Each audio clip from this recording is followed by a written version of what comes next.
Thomas de Torquemada. This is a name that is often forgotten. Thomas isn't often talked about in the same conversations as some of the other people on this list. He didn't kill as many people as some of the other people here, but don't think for a second he wasn't as evil. Had he the means to do so, he assuredly would have killed far more people than he did, and he still killed a ton. Next, Luxury writes, the first Grand Inquisitor Thomas de Torquemada was a religious zealot. Like many in Spain during the 14th century, he believed Catholicism was the one true religion and anyone who disagreed had to be punished. The Spanish Inquisition was established to help combat heresy, but actually helped solidify those in power who ruled through fear and violence. De Torquemada was one of the nastiest members of the Spanish Inquisition who used brutal torture methods to get confessions from prisoners. He was also responsible for burning thousands of non-believers at the stake. It wasn't even enough for you to convert to Catholicism, this guy would still come after you even if you did. If he thought you converted because of fear or some other reason he deemed unfit, then he'd force you to wear certain garments and torture you. Heretics would get waterboarded and then often killed afterwards. He saw to the expulsion of over 40,000 Jews from Spain as well. He kicked them out, only allowing them to leave with what they could carry, having to abandon their homes and their livelihoods. On top of this, he killed thousands of people too. This guy was absolutely messed up and would do anything in his power to keep Catholicism alive in Spain. I guarantee that if you lived in Spain during the 1500s, then this guy would definitely have been haunting your dreams. Number 3 on this list is Idi Amin. Idi Amin was a horrible individual who was brutal in every sense of the word. He overthrew the government in Uganda in 1971 and was in power there until 1979 when he was finally ousted. During his time in power, he showed the world just how horrifically evil he was. History.com says, once in power, Amin began mass executions upon the Akoli and Lango Christian tribes that had been loyal to Obote and therefore perceived as a threat. He also began terrorizing the general public through the various internal security forces he organized, such as the State Research Bureau and Public Safety Unity, whose main purpose was to eliminate those who opposed his regime. In 1972, Amin expelled Uganda's Asian population, which numbered between 50 and 70,000, resulting in a collapse of the economy as manufacturing, agriculture, and commerce came to a screeching halt without the appropriate resources to support them. Throughout his oppressive rule, Amin was estimated to have been responsible for the deaths of roughly 300,000 civilians. One of the worst parts about all of this is that he never had to pay for these heinous acts. After he was ousted in 1979, he fled to Saudi Arabia and just lived out the rest of his life there under protection. He lived comfortably there after having caused so much pain and death just years prior. He lived like this for decades until he finally died in 2003 from natural causes. Idi Amin doesn't get nearly as much media coverage as he should. The atrocities that took place in Uganda during the 70s need to be talked about more and must be acknowledged. Millions of people during that time would have been living in total fear of this man. I think it's fair to assume he probably still haunts the dreams of those who had to live through this terrible trauma. Number 5. Robert Fisher. Robert Fisher was a man living in Arizona with his wife and 2 children, living quietly. He had worked as a surgical technician and had previously attempted to become a Navy SEAL. He was an avid outdoorsman, an expert hunter, angler, and camper, and found himself frustrated that his children didn't quite share this love of the outdoors with him. Fisher did all he could to present himself as an all-American, white picket fence, nuclear family man, but the truth was far more complicated than that. A child of divorce, Fisher had intense issues regarding separation. He and his wife fought constantly over everything, and reports from friends say that he was cruel, controlling, and manipulative to her during their marriage, refusing to let her decorate the house how she wanted, berating her constantly, and so forth. As well, he didn't socialize much outside of his family and was described as a loner. In late 2001, his wife Mary Fisher had had enough, and after nearly 20 years of marriage, was planning on filing for a divorce. On April 9th, 2001, neighbors would overhear a loud argument from the Fisher property. Later that night, the property would explode, burst into flames. Firefighters found inside the property the bodies of Mary Fisher alongside the Fisher son and daughter. Mary had been shot and the other victims slashed. Robert Fisher himself was not recovered at the site. Robert was thought to have set off the explosion in his own home intentionally as a way of burying his evidence and his tracks, and is thought to have fled entirely, hoping to begin again under a new identity. The thought process from police being he was terrified of Mary leaving him and afraid of repeating the childhood trauma of his mother's divorce. He saw fit to end the lives of his family rather than put them through that experience. Now, friends of Fisher had noted that there had actually been a pattern of worrying behavior before this. Allegedly, on one hunting trip after successfully bagging an elk, Fisher took the blood from the exit wound and smeared it all over his face. Another occasion describes him sneaking up on a family at a picnic to scare them by firing off shotgun rounds into the air, or an altercation in which he fatally a neighborhood dog for attacking his dog, although the police had suspected there was foul play. Fisher was never found, and police aren't even sure if he's still alive. One detective working the case said, "Maybe this is all we'll ever get. Maybe this is the best we've got, knowing he did it and never finding him again." And my ghouls and goblins, if it's scary stuff you're looking for, Top 5 Scary's gotta be one of the top 5 best places to watch scary videos. Ghosts, cryptids, real crimes, aliens, we got it all. Take a look through the cursed archives and see where it takes you. Now let's keep going. Number 4. Richard Lynn Bear. Richard Lynn Bear is an interesting exception on this list, as he's the only one of these fugitives who actually was caught. Now the problem with this is that he was not caught for very long. Didn't really take, as he escaped from jail shortly after being apprehended. Richard was wanted for the death of Sherry Hart, a divorcee and young mother who was waiting for a date on January 15th, 1984. Her date had stood her up, and she changed her evening plans to go out and have fun with high school friends Jeffrey Burgess and one Richard Lynn Bear. However, the evening would take an extremely dark turn when Bear would make an advance at Sherry Hart. She rebuked him, and infuriated and incensed, Richard bashed her with the butt of a handgun and ordered that Burgess drive them about an hour and a half away into the woods. Lynn Bear then dumped Sherry out of the vehicle in the woods, leaving her bleeding heavily. Burgess had told police he'd acted under the threat of his life, as Bear had told him he would see to it that Burgess died if he said anything about what had happened that night. However, Burgess was more than willing to cooperate with the police, leading them to finding Hart's remains and arresting both Bear and Burgess for the crime. However, Burgess would escape days before being tried from the small-town county jail, where he fled, adding him to the FBI's most wanted list for his crimes and unlawful flight to avoid persecution. As of this recording, the trail had gone completely cold, and Lynn Bear was never found again and is still wanted.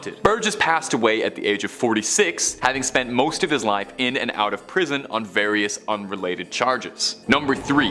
Bradford Bishop. Until I can prove that he's dead, I'm going to assume he's still alive. That's the words of Montgomery County Sheriff Raymond Knight, speaking on our next entry, Bradford Bishop. This notorious criminal has been on the FBI's most wanted list for years, and has managed to elude capture this entire time. In fact, he was taken off of the FBI's most wanted list in late 2018 to accommodate more serious fugitives, had FBI had some reason to believe he might not even still be alive. Bradford Bishop was an unusual case, as he was a fairly promising career man with no stains on his record. He was working as a counterintelligence official, a former army serviceman, and he worked as a diplomat. Life seemed to be going fairly well for Mr. Bishop, who fathered 3 children with his wife Annette, where they lived in Bethesda, Maryland. On March 1st, 1976, Bradford was passed over for a promotion at work that he was due for. He left the office a little bit early, telling his secretary he wasn't feeling well that day. He would then drive to his bank, he withdrew a large amount of money, and he went to fill up gas in his car, and then to a hardware store to purchase a shovel, pitchfork, and a sledgehammer. Bradford would then return home and ended the lives of his family members one by one. He would carry their bodies into the trunk of his car, where he drove them deep into the swamp nearly 300 miles away, where he buried and lit the bodies ablaze in a shallow grave, burning the remains of his once happy family. There would be a few sightings of Bradford afterwards. He was last seen buying tennis shoes with an unknown woman and a dog March 2nd. On March 18th, his car was discovered by police at an isolated campground all the way over in Tennessee. The contents of the car were unnerving. A blood-soaked blanket, a shotgun, an axe, and the well for the spare tire was soaked in blood. A jury indicted Bradford, and that was the last time any evidence of the case ever emerged. Now, since then, there have been numerous unproven sightings, sporadically appearing throughout Europe mostly, but nothing that has contributed to an arrest. If Bradford Bishop is still alive, he is 86 and has still evaded capture. Number 2. The Freeway Phantom. The Freeway Phantom was the self-given nickname of a serial criminal around Washington, D.C. who has never been identified. He first made himself known in the early 1970s, seemingly taking a page out of the Zodiac's coded puzzling handbook. The Freeway Phantom taunted the police with cryptic messages and puzzles teasing his capture. 18-year-old Brenda Denise Woodard was found dead in November 1971 with a note inside one of her coat pockets. The note read out as follows: "This is tantamount to my insensitivity to people, especially women. I will admit the others when you catch me if you can. Signed, the Freeway Phantom." The name happened to catch on. There are few criminals who offer to write their own monikers, but clearly the Freeway Phantom had a brand in mind. Over the course of a 17-month period, 6 similarly aged young black women were found all along the highway, all missing their shoes and all showing visible signs of trauma. Police had been working on what they thought had been promising leads, including an investigation into 2 former police officers who were being convicted of a separate crime. However, none of these investigations ever turned up anything concrete, leading the FBI to take charge of the case in 1974. However, it was around this time that the trail started to go cold, and no more deaths following the Freeway Phantom's MO appeared, luckily. Although tragically for the victims' families, no justice would ever be found either. The investigation is still active in some aspects in Washington, D.C., although given that it's been 5 decades since the first victim was found, it's hard to think that any serious progress might be made on this case. Perhaps the identity of the Freeway Phantom will never come to light, but at the very least, it seems as if the brutal series of crimes had stopped. Number 1. The vending machine. When you were younger, did you ever hear about the urban legend of someone putting poison in candy, or someone putting a razor blade inside of a chocolate or an apple or something and giving it out to trick-or-treaters? Probably have. I mean, I've even talked about it before in a previous video on urban legends. It's the kind of story that you'd hear on a playground and it would scare you and stick with you for life. You tell yourself that kind of thing only happens in the movies, and no one in their right mind would ever go around poisoning unsuspecting people. But that's perhaps because you've never heard of this case. The case of the mysterious vending machine criminal in Japan. This wave started in April of 1985. People around Western Japan, primarily in Tokyo, were dying under mysterious circumstances. The first victim died shortly after purchasing 2 bottles of a popular Japanese soda, Orinamen C. In the next coming weeks, there were 35 cases of mysterious poisonings, all tracked back to Orinamen C purchased at vending machines. At the time of the crime spree, the company producing Orinamen C had been running a promotion where their vending machines would give out a second bottle of the product after purchasing one, and the criminal took advantage of this fact, lacing bottles of the soft drink with a powerful poison, and he placed them inside or on top of the vending machines to deceive consumers into believing that they'd been a winner of the promotion and they got that extra second bottle. Shortly after, police issued city-wide warnings across all vending machines to inspect each drink carefully to see if the seal on the bottle cap had been tampered. Of these 35 cases, 12 of them were fatal, making the Orinamen C tampering the deadliest product tampering case in history. Police had absolutely 0 leads, and the nature of the crime made it incredibly difficult to track down, as the bottles had been dispersed seemingly randomly across Western Japan. As well, there did not appear to be any greater motive, no intentional victims. There was nothing to link them together, as the victims that had all been afflicted had been completely random. Police had suggested, though, that they think the suspect was a single agent acting alone, who had meticulously planned the crime.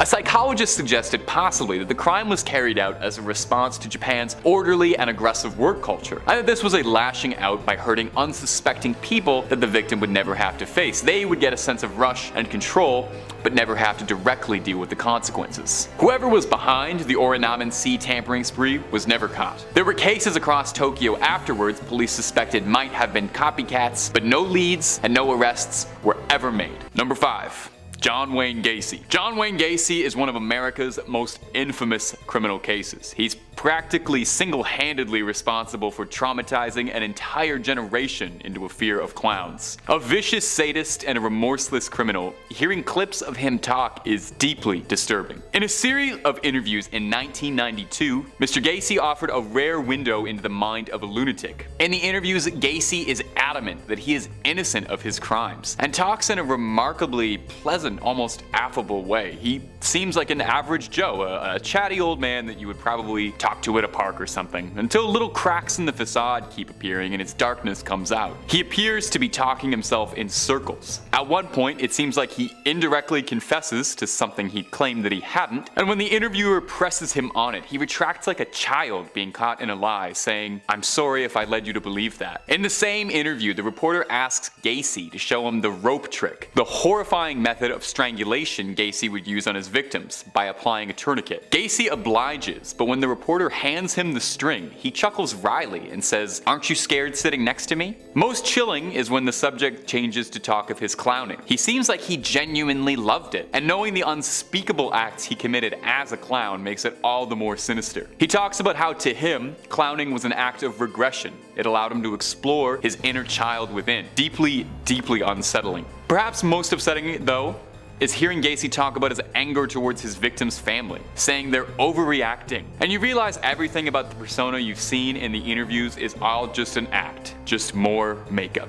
My ghouls and goblins, if you're enjoying what we do on the channel and you want to hear more true crime stories, then subscribe to Top 5 Scared. We've got stuff coming every day. Number 4. The Night Stalker. Richard Ramirez terrorized Los Angeles for 14 months between 1984 and 1985. But perhaps you know him better under the sobriquet The Night Stalker. Maybe you saw the Netflix documentary that came out a bit recently. He was named that due to his propensity to seek into people's houses undetected and then carry out his sickening crimes. Eventually, he was caught after a facial sketch made newspaper front pages, leading to him being apprehended by an angry mob and arrested. He didn't see many interviews or too much direct media attention, but one that was filmed prior to his final sentencing showcases his twisted nature and the utter remorselessness of someone who was called the Night Stalker. While being asked about the nature of his crimes and the horrific dealings of them, Ramirez appears amused, smiling, almost holding back laughter. When asked outright about his motives, he smirks as if he's holding in a secret. It gets worse when he starts to wax poetic and philosophize about human nature. He chuckles a bit when asked if he thinks of himself as evil and says, "We're all evil." He insists that what he did is no different than what governments do on a large scale. He claims, saying he is merely a product of his time and that he was living in bloodthirsty times. Every word hangs in the air uncomfortably. He denies to answer if he feels emotions. He says he gave up on the feeling of love and happiness long before his crime spree started. But everything he says seems very fake and self-serving. The interviewer even notes this, saying, "You do a very good job reading off the script, Richard." There's an appearance of gloating as he talks as well. He expresses that he felt he would be crushed by his own desires if he didn't act on them. And when asked if he's afraid, he says he doesn't care what happens to him, and he never did. Truly sombering. Number 3.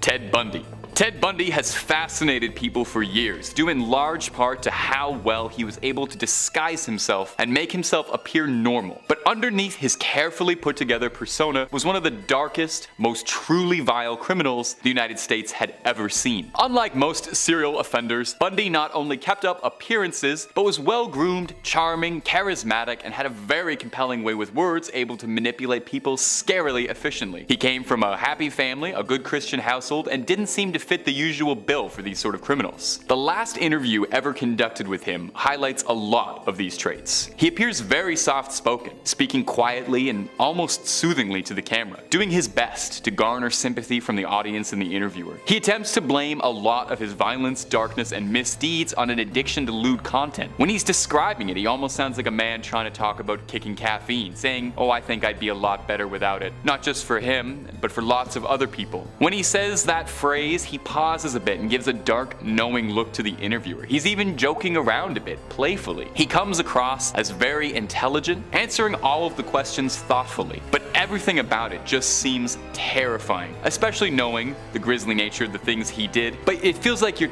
listening to a mask talk. It helps you understand how he was able to commit so much of what he did the way you hear him talk. When asked directly if he thinks he deserves his punishment, he answers eloquently, saying he's afraid to die, but he feels that he deserves to be punished to the most extreme extent of the law, and that society will be better off without dangers like him. It is a frigid look into the mind of someone so twisted. Number 2. Dahmer. Jeffrey Dahmer is infamous. The name immediately evokes horrible emotions. Perhaps you've seen one of the many movies based on his twisted crimes, but the truth is always scarier. In 1994, Jeffrey Dahmer would give his last interview before his final sentencing, speaking to Stone Phillips, a former NBC anchor. The interview featured his father Lionel present, who Dahmer did not share a close relationship with. Now, the entire extended segment is harrowing. Dahmer is completely cold and calculating the entire time, speaking dryly with almost no emotion to anything he's saying. It's as fascinating as it is horrifying to hear him talk, to be honest. He remembers everything very clearly, and he describes it plainly, matter-of-fact, extremely sterilely. But there is a hint of remorse, almost regret over what he's done, but it is impossible to tell truly if it's genuine sincerity or if it's all just a carefully manipulated act to appear sympathetic. Perhaps the most disturbing insight into Dahmer's brain is when he tells the reporter that he found the violent acts of his crimes distasteful, and said that it was all just a means to an end of his ultimate goal, which was having complete physical domination over someone else. He describes his crimes as not something I enjoyed doing, and then proceeds to explain his sinister desire to create living zombies by putting acid in brains, leaving people docile and helpless. Dahmer was known as well to keep trophies of his victims, calling into question if any of these statements rang true. He reiterates that he just wanted someone to keep under his complete control, a slave to his will. And number 1. Charles Manson. Charles Manson may very well be the most notoriously well-known criminal in American history. He's definitely the most well-known cult leader. The cult leader led a string of violent attacks in 1969 to 1971 that would eventually culminate in his arrest and standing trial for his grievous crimes. Manson would spend the rest of his life in jail and occasionally entertained interviewers looking to shed light on the bizarre, grisly story. Manson was charismatic in his own way, persuasive, outrageous, and most importantly, commanding and controlling. But if you ever saw any of his interviews after his arrest, you'd be forgiven for not thinking that, since pretty much every time he opens his mouth, it's either to share his bleak, nihilistic worldview, or raving in a way that is just completely incomprehensible and is the gibbering of a madman. As soon as this one interview starts, he boasts that he doesn't feel guilty since he hasn't done anything he's ashamed of, and then pausing for a second and clarifying, "I'm ashamed of not doing enough." From there, he then starts speaking complete gibberish, and then elaborating a bit on some of the conditions that made him this way. He talks about growing up without parents, which left him feeling like he was in a different dimension, saying that it's hard for him to think about things clearly, saying he hardly remembers breakfast. Watching Manson talk is a fascinating study. He almost seems fictional, a larger-than-life personality ripped out of a comic book film, but he's real. And the real darkness behind his eyes is a harrowing reminder of what can lie inside someone. Most of the interviews with Manson are like this. Ravings, rantings, a stream of vile hatred and aggression, and a peek into the minds of one of the most twisted men to ever live. Coming in at number 5, Michael Taylor. It's 1974, Yorkshire, England. Michael Taylor, age 31, father of 5 and husband to Christine Taylor. Michael was a well-mannered and caring father and husband. Michael, like anyone, became depressed from a back injury, left him short on work and seeming a little odd and off. After seeking religious advice and a one-on-one session at a local church, Michael started having outbursts and acting aggressively. Puzzled, he sought one-on-one sessions which turned ugly. After apparently changing form and attacking Marie, a young religious leader helping Taylor and unable to remember anything, Michael and the church agreed that an exorcism was necessary. Father Peter Vincent and Reverend Raymond Smith met at St. Thomas and started. It got so violent, he was tied to the church floor. After hours in the middle of the night, the two had managed to exorcise more than 40 demons out of Michael, in which appeared around them as they exited. Violence continued, leaving only 3 demons remaining for the next day. After returning home from the first session, Michael was found now only hours later, naked, in the middle of the street, covered head to toe in blood. Michael had returned home, to which then his wife and family dog lay dead as the police arrived in the AM. His wife, missing her eyes, tongue, and skin from the front of her skull. The dog, torn limb from limb and spread around the home. He was arrested soon after for the death of his wife. Michael had this to say about his late wife in court, quote, "I am released. I am released. It is done. The evil in her has been destroyed." Yeah, that was definitely a vessel for him. He was acquitted on psychological conditions, and jury found that he met his breaking point during the exorcism that night. He was acquitted on insanity and remained in and out of facilities until he passed in 2013. Number 4, David Berkowitz. New York, 1976, and the police were busy on the search for a man shooting couples in the New York area, which had started to become a citywide phenomenon that summer. Brunette women with long hair frantically cut and dyed their hair blonde in fear. The .44 caliber killer was the title the press gave David in his earliest of assaults. After losing his job, David began to experience psychotic episodes and claimed that his neighbor's German Shepherd had begun talking to him and eventually explained to David that he was a demon. He took the name after the pet's owner, Sam. It was this dog who ordered the killings by David and claims that the pet coaxed David into killing. David used this summer to shoot 8 people, resulting in 6 lives and the stabbings of 2 others. Using his .44 caliber bulldog revolver, David sent police on a wild goose chase around New York City with handwritten letters, David mocking the detectives with cryptic messages. Some of them explain who Sam is, and some of them explain what Sam does. Some mock police, saying that they are never going to find or stop him. David was finally arrested just hours before his next planned victim's visit. He applauded police in their ability to stop him, in the back seat of the car, laughing and cheering. Although David pleaded not guilty to insanity and pleaded guilty, expressing that he was coaxed by the demon and that it demanded him to kill for hell, he was sentenced to 6 consecutive life sentences with parole after 25 years. During the mid-90s, he amended his confession and claimed that he had been a member of a violent satanic cult that orchestrated the incidents as ritual murder and pleaded guilty to stabbing and attempting to murder others before the shootings had even begun. His letters are public and spine-chilling. Check them out. Real Riddler stuff. Quote, "I am the monster. I am Beelzebub. I am the chubby behemoth. Police, let me haunt you with this. I'll be back. I'll be back. Yours in murder, Mr. Monster." Okay, his violent spree led the legal system to create a new law called Son of Sam's Law, designed to create criminals from financially profiting from the publicity created by their crimes, which at the time, he was basically a celebrity. He remains in prison to this day. Number 3, Herbert Mullen. 1970s again. At the exact same time, in the same area, police had 2 serial killers to keep up with, Herbert Mullen and Edmund Kemper. No relationship to each other or each other's cases. Mullen was a paranoid schizophrenic in and out of mental health facilities in California during his teens. Mullen then kills 14 people during a 4-month period due to, quote, the impending natural disaster that would happen if he didn't. Mullen was convinced that the voice in his head he was hearing was telepathic. Mullen claims the voice of the Father had explained that the Vietnam War acted as a giant sacrifice that saved us from an earthquake and another one was coming soon. Constantly hearing the man's voice named the Father, encouraging him to gain more blood sacrifices, Mullen bludgeoned a man to death with a baseball bat. Mullen claims that the man was actually Jonah from the Bible and was begging him to sacrifice himself to Mullen. He then murdered a woman in the front seat of his car before dismembering her in a nearby park. Yeah, this is real satanic stuff, I told you. His 3rd victim, a priest that he was confessing to in a Catholic church. Mullen says the priest claims to have telepathically begged him to sacrifice his life for the cause. Mullen then killed 5 people in 1 day. He claims that all the victims telepathically begged to be sacrificed as a good deed to the Father. Herbert Mullen remains in custody, and who was the father who kept talking to him through all of these people? Number 2, Richard Ramirez. This next guy's really nasty and deserves to be in the 2nd spot. 13 counts of murder, 5 attempted murders, 11 assaults, and 14 burglaries. Sounds like a hell of a guy. The Night Stalker. Charming name for what this man did. Born in Texas, his older brother went to Vietnam and returned with some pretty gruesome stories and some pretty gruesome visuals. The young Ramirez, soaking all of this up, grows up obsessed with the satanic occult and fascinated.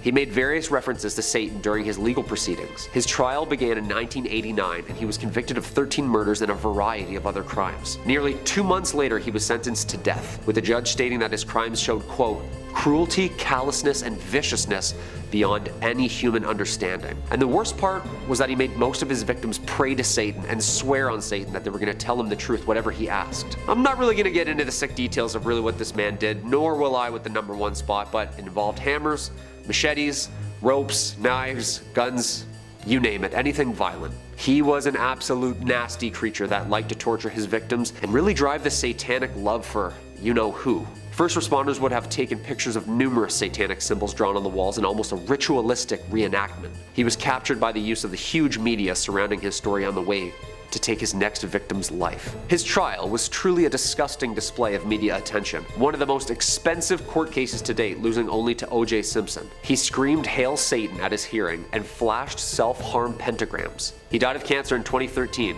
This guy must have signed some sort of book for you-know-who. Number 5, Randy Greenawalt and Gary Tyson. As a 2-for-1 bonus for our viewers, our first entry on this list details the imprisonment, escape, and brutal rampage of 2 prisoners from the Florence Florence State Prison in Arizona, USA. In 1974, Randy Greenawalt and his brother James were held on suspicion for the murder of a truck driver named Stanley Sandage. The brothers had shot the driver and taken his wallet before being arrested when they tried to purchase stereo equipment with the victim's credit card. The authorities realized that the killing was extremely similar to the death of another driver, Henry Weber, 4 days earlier. The two brothers were charged with the murders, but Randy was able to avoid the death penalty by testifying against his brother. He was sent to Florence State Prison where he met Gary Tyson. Tyson had attempted to escape several times and was serving a life sentence for stabbing a prison guard. The two men formed a plan together to try and escape with the help of Tyson's 3 sons, who showed up to visiting day with a concealed shotgun and helped the two prisoners to overpower the guards and escape, with plans of escaping to a ranch in Mexico. They quickly ran into trouble when their car blew a tire.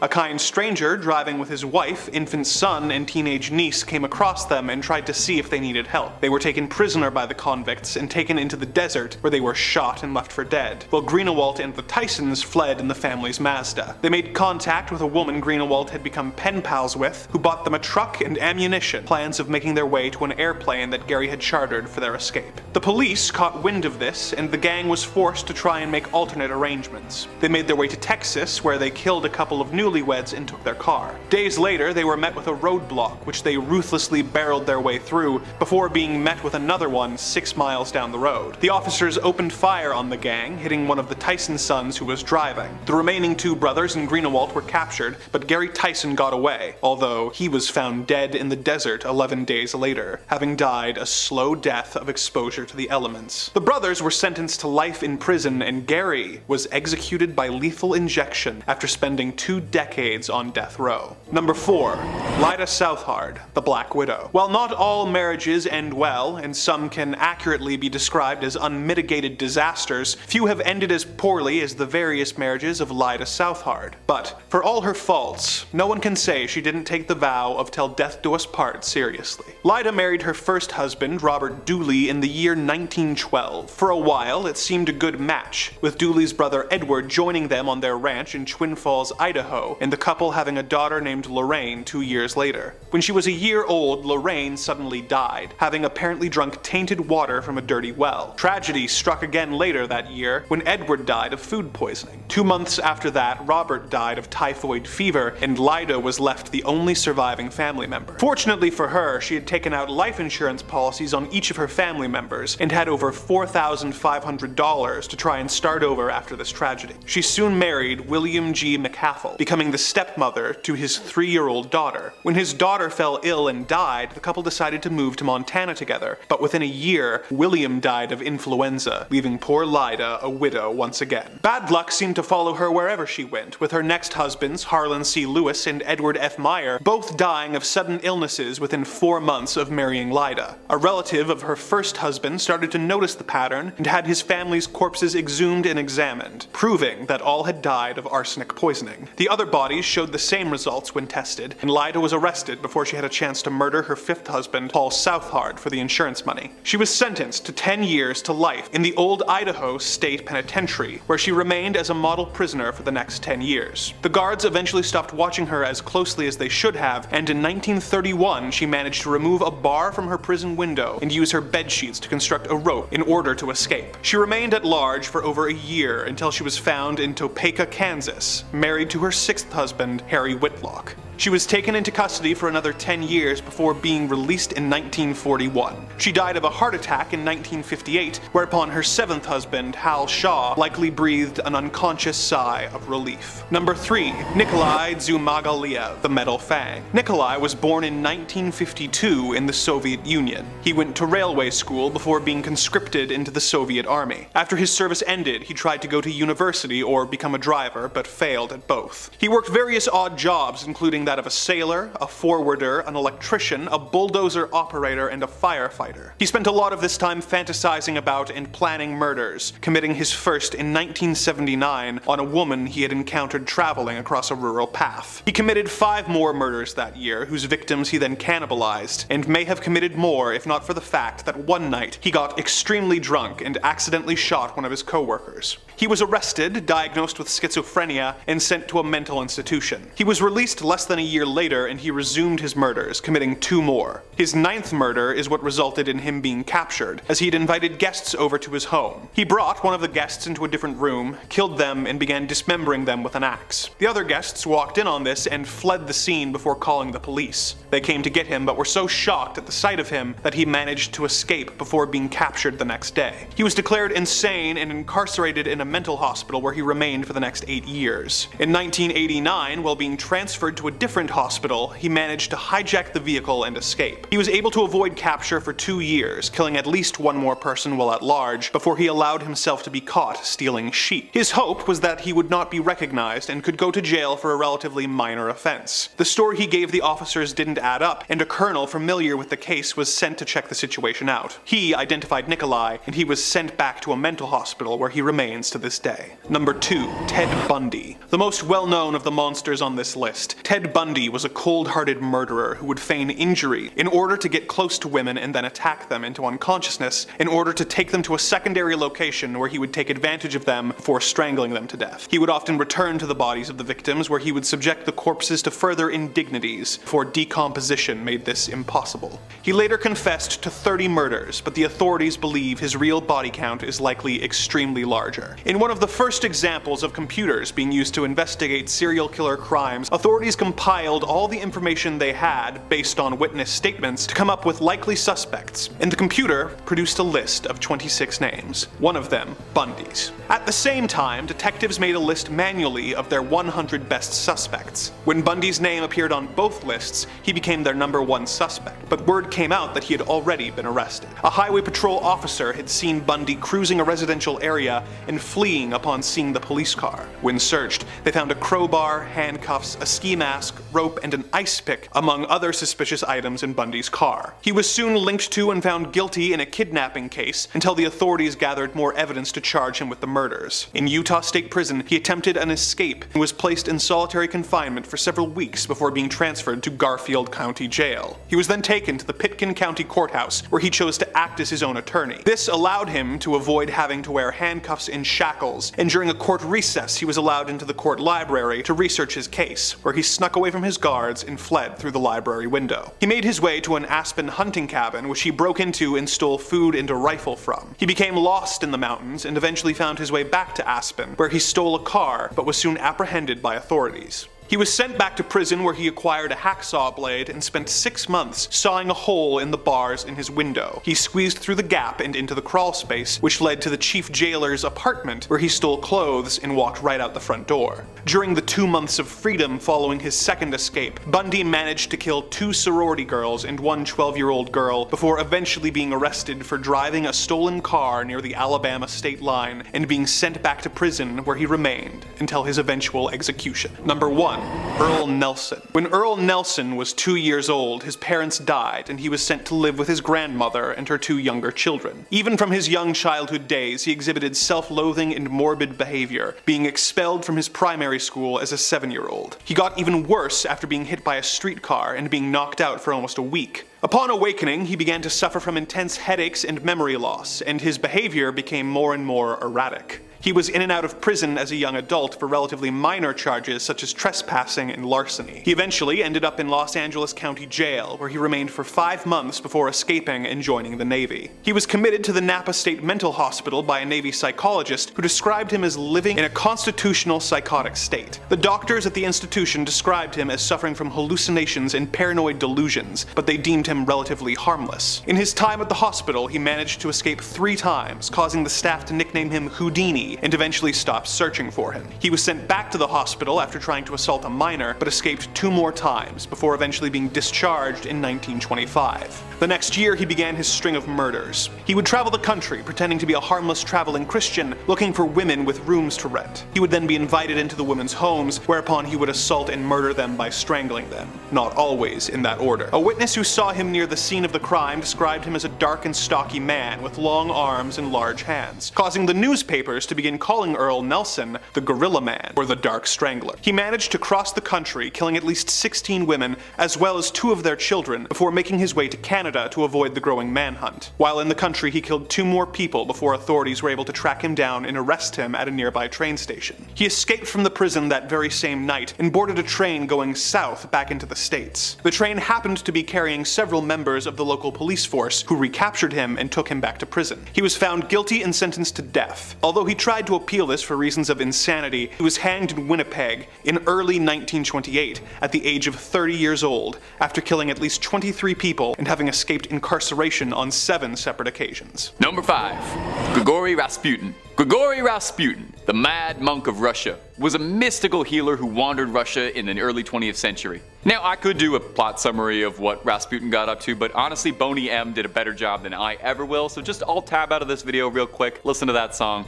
come on back. Okay. Did you? Well, if you didn't, the quick rundown is that the Black Monk genuinely believed himself to be a holy healer with otherworldly powers, and was appointed a lofty position by Tsarina Alexandra to heal the young prince of his hemophilia. He was rumored to be part of a secret order called Klisti, connected with all sorts of scandalous practices. Now, no official connection was ever made to Rasputin and the sect. Rumors of the man still persisted. He carried an infamous reputation around the country, with stories of his wild debauchery and black magic, stories of wild powers. Did he really have otherworldly powers? Given his infamous nigh immortality, I am a bit inclined to agree with him. The man simply could not be put down without serious effort. There was a plot to have him enticed by a courtesan and castrated until he caught wind of it. In 1914, he was in the chest by a beggar and shrugged it off like it was nothing. Now, of course, the most famous story of Rasputin was his assassination at the hands of the Tsar's cousin and a handful of noblemen. As the famous legend goes, he was poisoned, bludgeoned,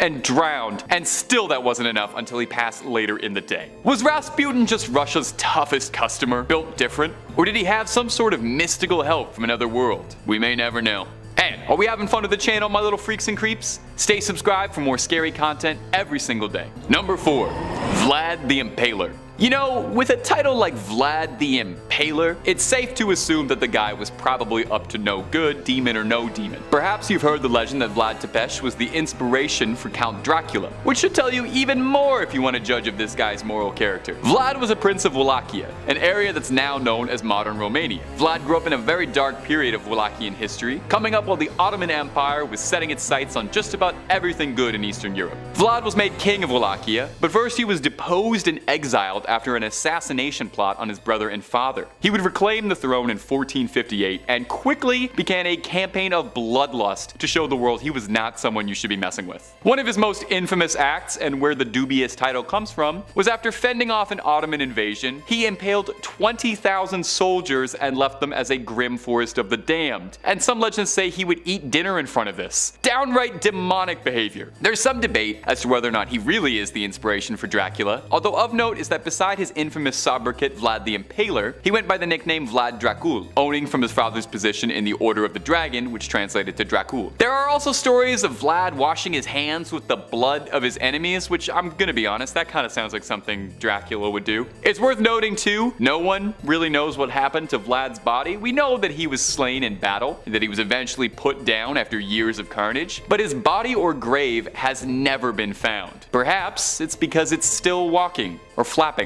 Whatever a bat does. Number 3. Jack the Ripper. Jack the Ripper is one of history's most infamous criminals, and honestly, maybe the most. Over 130 years ago, and we are still absolutely fascinated by his crimes, and we still don't even know for certain who he was. Could still be out there, he could still be at large. He terrorized Whitechapel through the year of 1888, leaving behind a series of sickeningly grisly crime scenes, torn apart and left in the street for all to see. There are at least 5 confirmed cases that are attributed to Jack the Ripper, but there are several more that are speculated to be attached to him, with some suggesting that it could be anywhere from 13 or higher. Jack eluded capture, stupefied his pursuers, and taunted his would-be captors, sending the police souvenirs, I guess, from his crimes, wrapping in the mail and sending them out. On one occasion, he did this alongside a threatening letter, boldly claiming to be from hell, known as the From Hell letter. The jeering letter taunted the police, inviting them to catch him, while he described the pleasure he took in his sick, sordid dealings. Investigators were downright stumped trying to find the guy. They suspected he didn't have any level of medical training, as his hurried slashes led them to believe he could have been a butcher. The way he slashed his victims was beyond horrific. He left them missing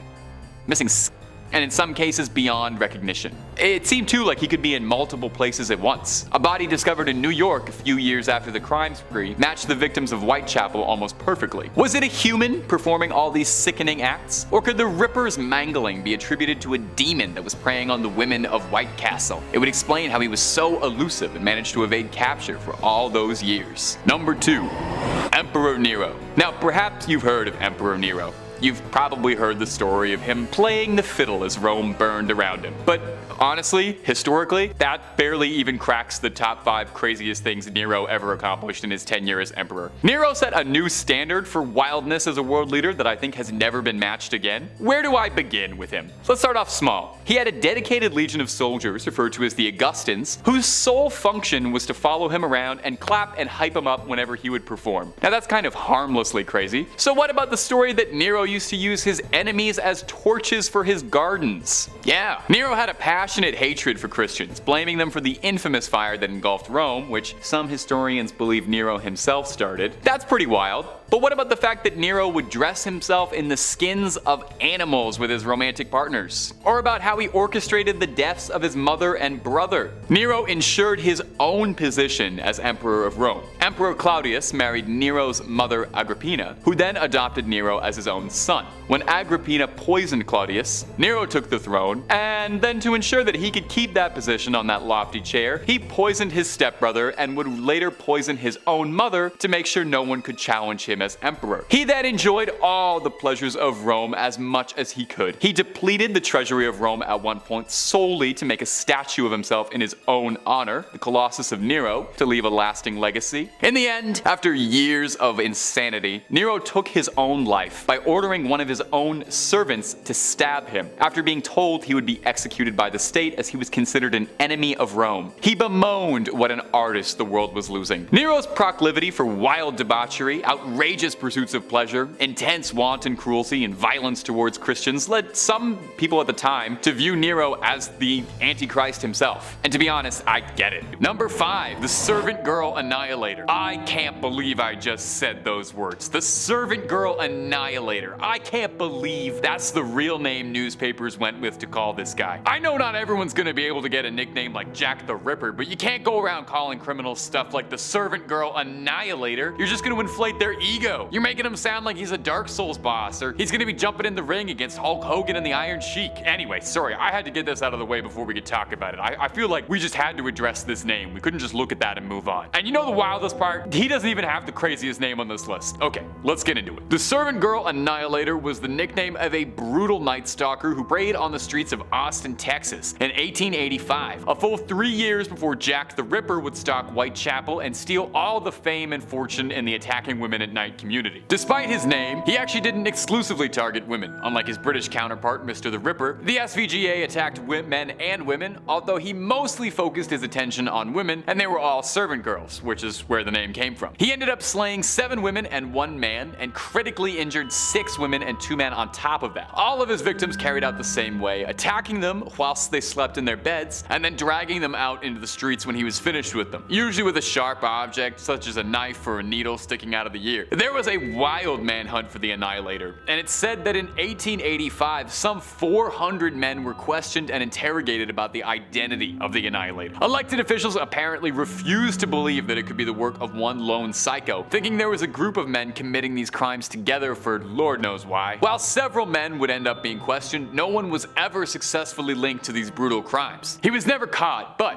an increased presence by sheriff's department and citizens forming an armed militia to protect the streets were enough to scare off whoever was doing it into fleeing the area, and eventually the crime stopped. So where did he go? That's the question, because he was never found. There are some who even wonder if perhaps maybe he bought himself a train ticket and found his way to Whitechapel to continue his spree. And my friends, if you're looking for more true crime stories, more rumors, whispers, conspiracies, cryptids, aliens, video games, movies, and whatever else we got, Top 5 Scary has it all. Number 4, Bible John. Everyone on this list has a weird nickname. Everybody. I'm gonna tell you that right now. I'm just gonna spoil that for you. Coming up next on this list is going to be Bible John, who's got a name that is deceptively unassuming. Bible John was an infamous executioner who preyed on women in Glasgow in the late 60s. All of his victims he met at a popular nightclub, the Barrel and Ballroom. He operated for a few years and is confirmed to be connected to at least 3 cases and maybe more. He was subject to one of Scotland's most extensive manhunts. He was the first time a composite sketch in the country was ever used as the front page of the newspaper. All because there were so few details about the case or just who he was. What few tidbits of trivia and information we have on Bible John, his crimes, his motives, and his modus operandus come from one of the victim's sisters, who very briefly shared a taxi with Bible John and her sister on the night of her death. Her very brief witness, it was only a 20-minute trip, was all the information they had to provide investigators to form a psychological profile of him, aiding in the investigation. Now, the name Bible John would stem from his practice of obsessively quoting the Bible and ranting and raving about adultery to his victims before, well, you know. The statement we have with Gene Puttock states that in the short period of time they spent together, he was making nigh constant and frequent references to specific Bible passages and really hammering home how much he hated adulterous women. He preyed on brunette women who all looked fairly similar and found them all at the same nightclub, charming them and then attacking them. Their bodies would later be found naked in the streets with signs of strangulation. The only witness, one Gene Puttock, passed away in 2010 with no more leads and the case having been on ice for nearly 50 years. It's very unlikely Bible John will ever be found anytime soon if he's still out there. Number 3, the Doodler. Next up on this list is the Doodler. Like everybody else, don't let the goofy name fool you into thinking there is anything silly or funny about this guy. Now, this bizarre nickname would come about from his habit of drawing pictures of his victims before he would attack them. And I guess the drawer or the sketcher or the artist didn't quite roll off the tongue the same way that the Doodler did, and that's the name they went with. The exact body count of the Doodler is unknown, but police believe that it could be anywhere from 6 to 14 victims total in San Francisco, stretching from 1974 to 1975. Several men disappeared from the city's gay community and more were injured. And part of what made him so hard to identify is that despite the city's historically very liberal and accepting view of the LGBTQ+ community, at the time the larger mainstream whole community hadn't quite got there yet. And so several of the men who would end up surviving an attack were too worried about outing themselves to want to cooperate with the police, leading to very few victims cooperating with the police, meaning there was very little information for any of them to work with, and the criminal was able to successfully elude pursuit. Ironically, for someone named the Doodler, the composite face sketch they had from witnesses is the only real bit of evidence they ever had to work with. However, unlike a lot of the other cases on this list, this one is actually still actively ongoing. There's a $200,000 reward for anyone that has any additional information. And as of 2019, this case is still ongoing, with DNA and fingerprint evidence being used to try to narrow down the ever wide net of potential subjects of interest and hopefully get some closure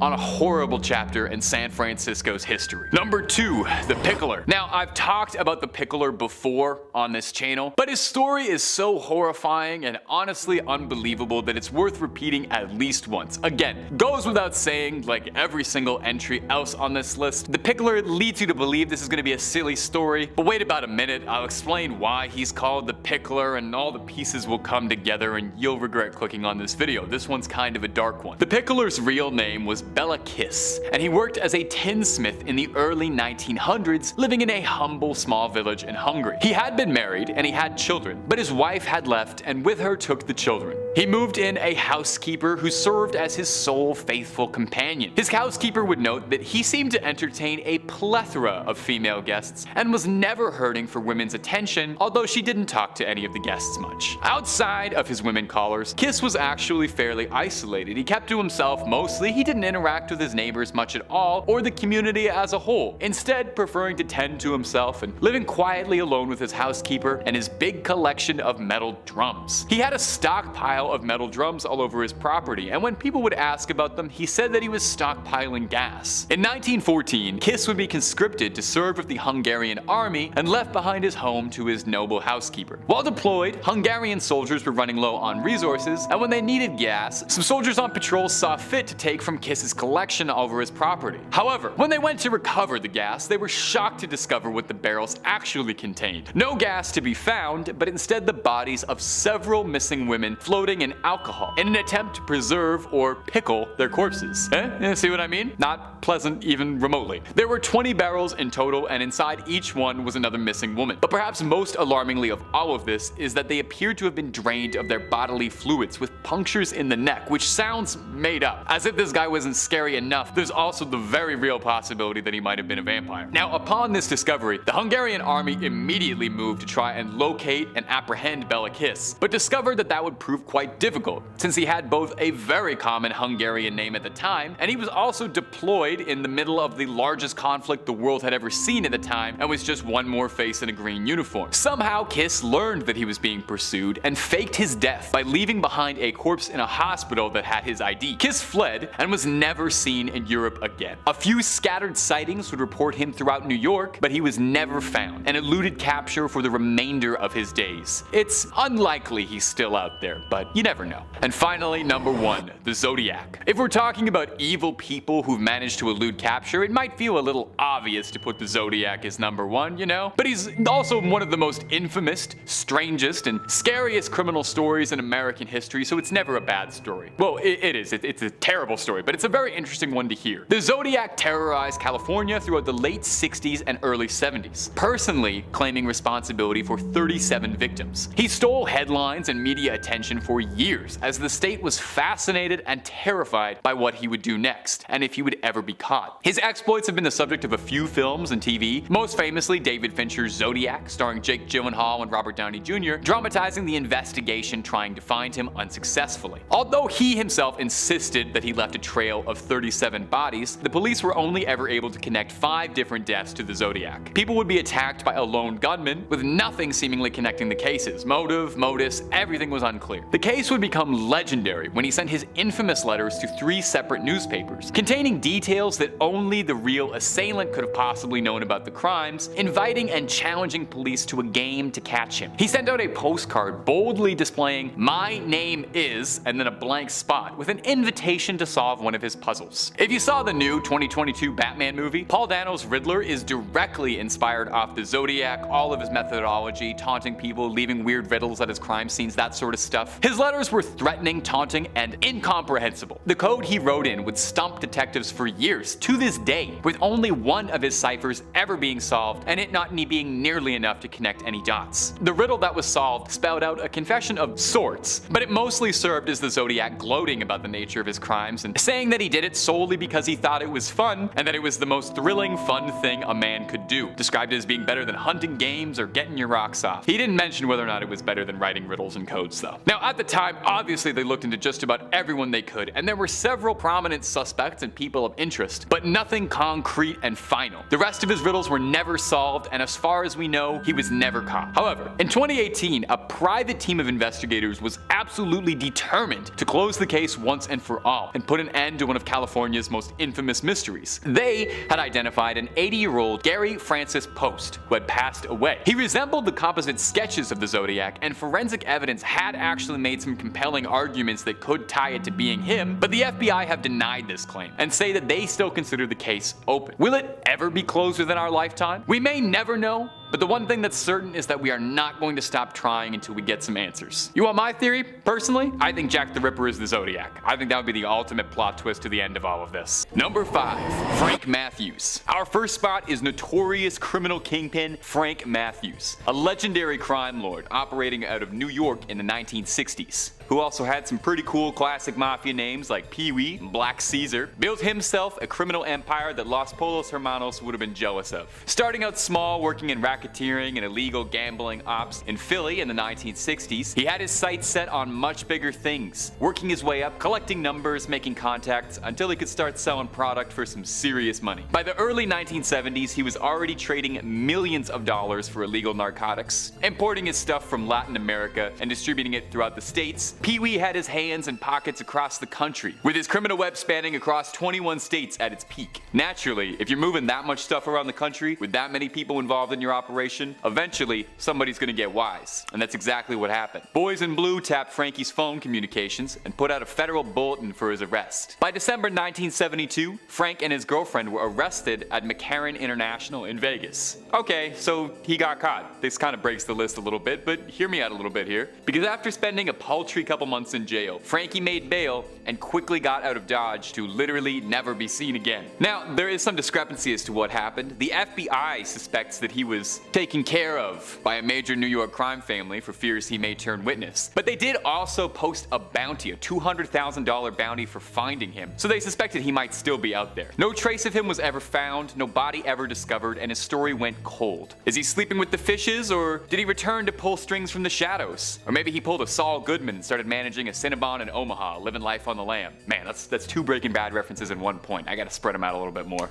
We got lots more than awkwardly wedging in Breaking Bad references on Top 5 Scary. We've got the best horror content on the web at least twice a day, every day, so hit subscribe and stay spooked. Number 4, The Pickler. You know, at first glance, this is not a particularly threatening nickname. It kind of sounds like the absolute lamest Z-tier excuse for a Batman villain that you'd throw in as a warm-up before, you know, fighting the actual cool villain of that issue. Well, names can often be so deceiving because there really is not a lot that's funny about the Pickler once you understand why they called him that. He's maybe one of the most bizarre and macabre criminals I've ever read about. The Hungarian Bela Kiss lived in a small village near Budapest in the early 20th century. He lived with an elderly maid, but otherwise kept to himself, didn't have a tight circle of friends, but he did enjoy frequent female company. I mean, of course, with a name like Bela Kiss, makes sense. I gotta stop trying to make this guy sound cute because I'm gonna regret it in like 1 second. In 1914, during the height of the First World War, Bela left to fight with his country. Now, wartime sometimes necessitates borrowing resources wherever you can, and the Hungarian army was short on gas. On Bela's isolated property were dozens upon dozens of oil barrels all conspicuously laid out in his yard. Someone alerted the soldiers and they went to go borrow a cup or two, and were shocked to discover that upon cracking open the barrels were the bodies of several women floating in alcohol in a depraved attempt to preserve the corpses. Hence where the foul nickname The Pickler came from. See, it's not nearly as funny once you know why they call him that. 20 barrels,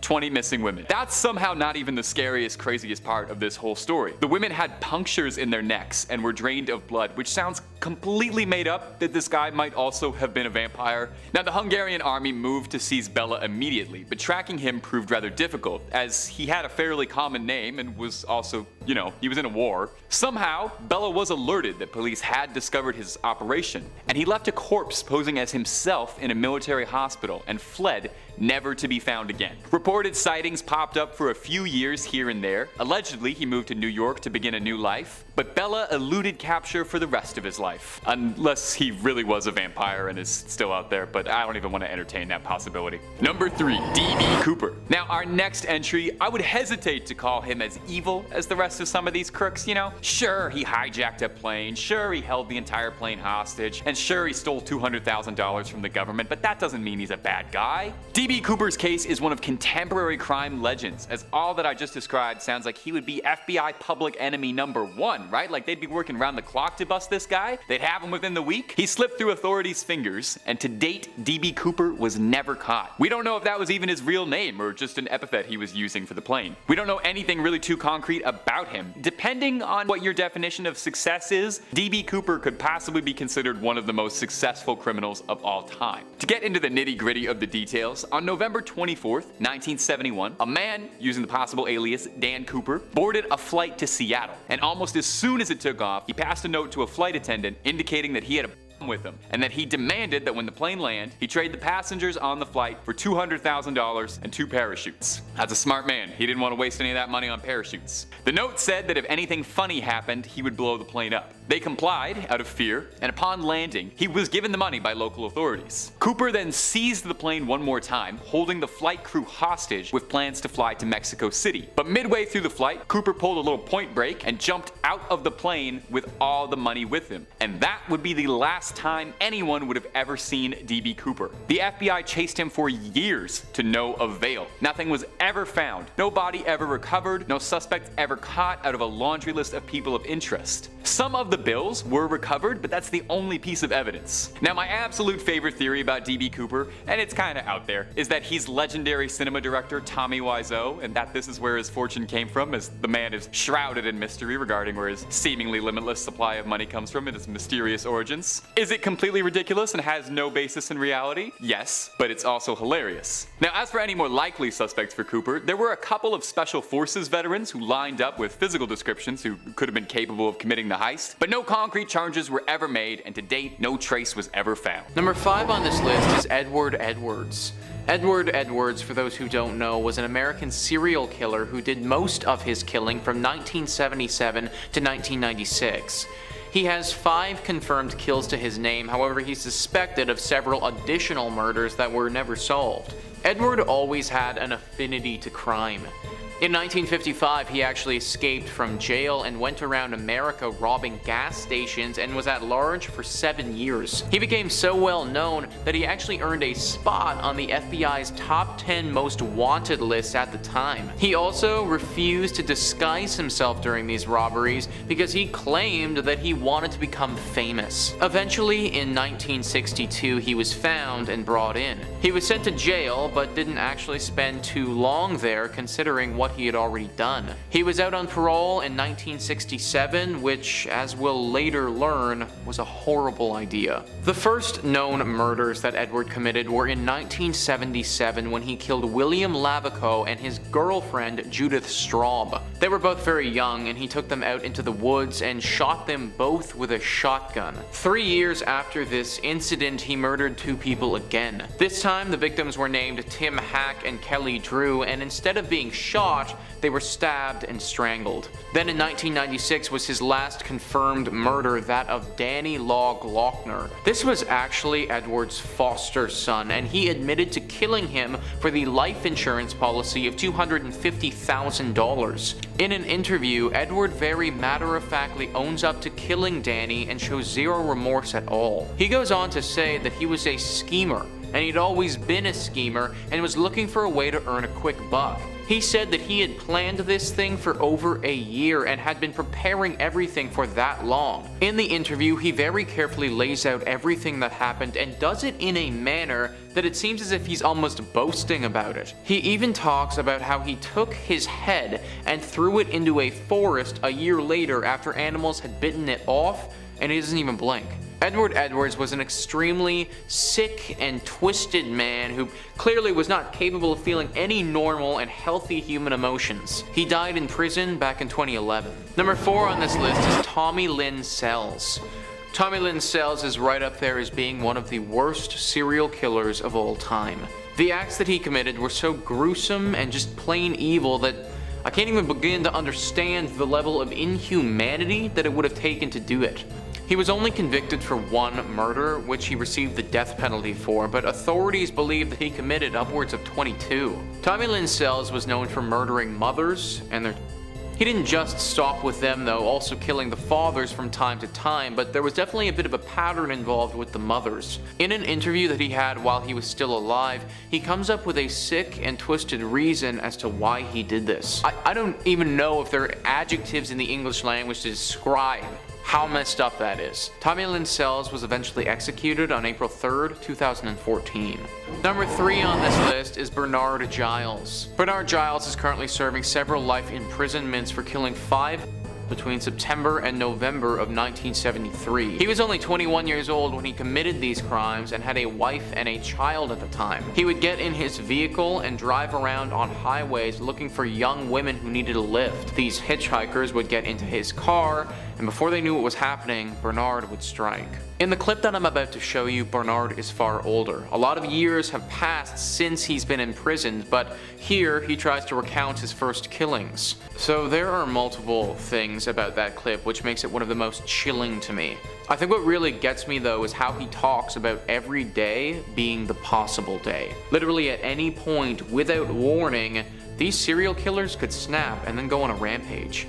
and they don't even remember who it was that they killed. At least we know that Bernard Giles will be spending the rest of his existence locked behind bars. Number 2 on this list is Ted Bundy. Ted Bundy was one of the most ruthless and prolific serial killers that we've ever known. He targeted young women in the 1970s and confessed to killing over 30 of them. How many women he actually killed is unknown, but the number is thought to be significantly higher than that.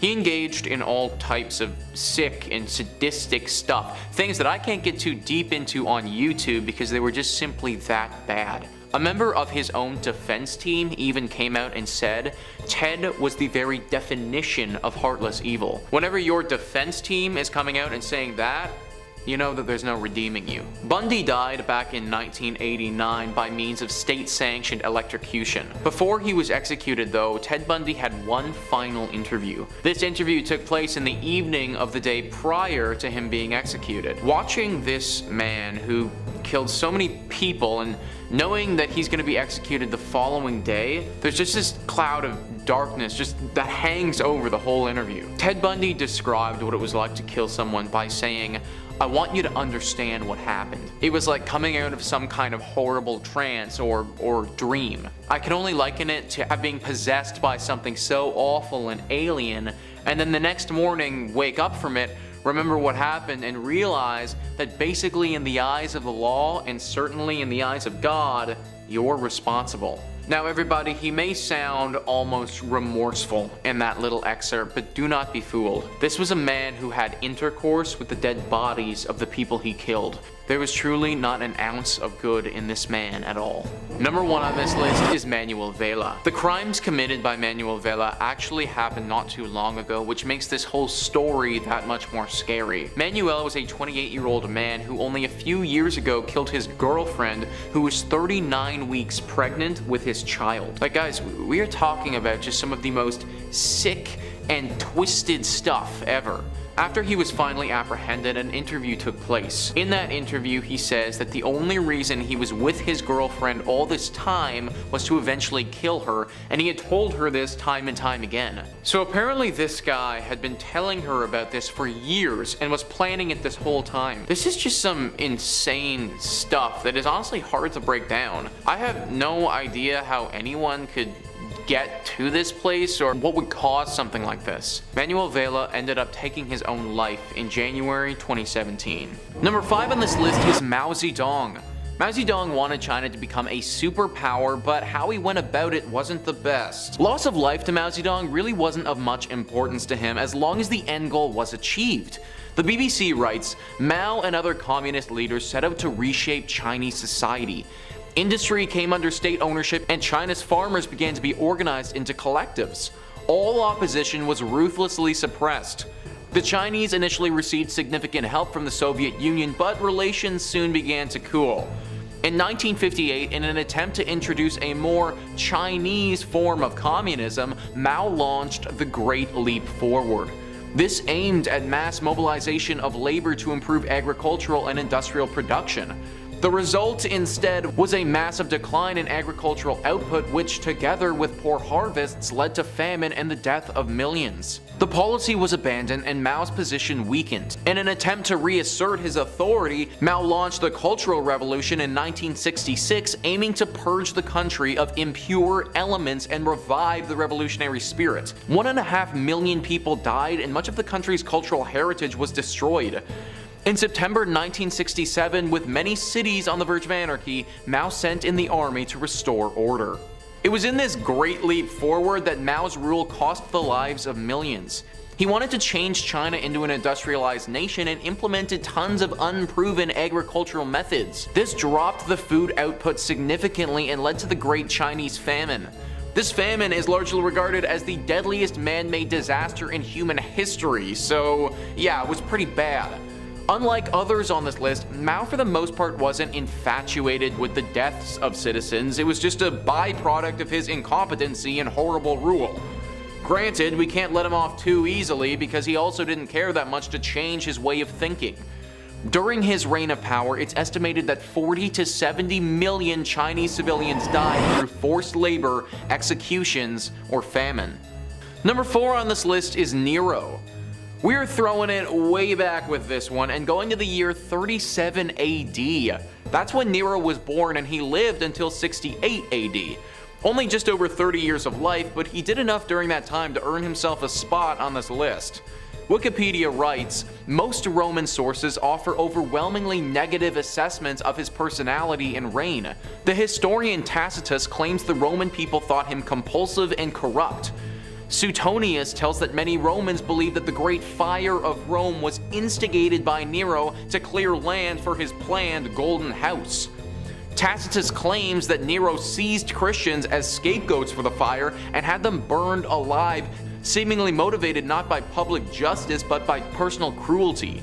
This personal cruelty of his is widely documented and nobody was safe from it. One would think that your own mother would be on the do not kill list, but apparently not for Nero.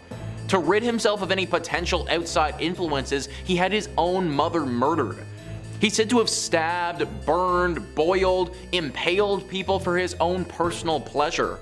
Couple this with the fact that he's said to have burned down entire cities while people are still inside of them, and you get a horrible tyrannical dictator who, I'm sad to report, actually did exist. Number 3 on this list is Pol Pot. Wikipedia writes, Pol Pot was a Cambodian revolutionary and politician who governed Cambodia as Prime Minister of Democratic Kampuchea between 1976 and 1979.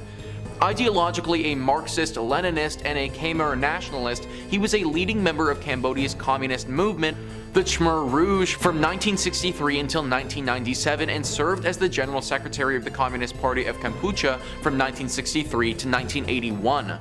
Under his administration, Cambodia was converted into a one-party communist state and went through the events of the Cambodian genocide. The Cambodian genocide is something that we don't learn about enough in history class. This genocide claimed the lives of at least 1.5 million Cambodian civilians from 1975 to 1979. 1.5 million is already a ridiculously large number, but it should also be noted that in 1975, this would have accounted for roughly a quarter of the entire country. Pol Pot and the party that he led during this time wanted to turn Cambodia into an agrarian socialist republic. At the time, Mao Zedong was in charge of China and Pol Pot went to him for advice on how to make this a reality. To do this, he emptied out cities and forced people into labor camps where they were either executed or simply worked to death. Disease and malnutrition was also rampant in these camps and the quality of life was horrible. Money was abolished and everybody was forced to wear the exact same black clothing, stripping people of any sense of their individuality. This truly was a horrible time in Cambodian history and saw so many atrocities committed countrywide. It finally ended when the Vietnamese invaded Cambodia in 1979 and Pol Pot's government fell. He lived for roughly another 20 years though, finally dying in 19...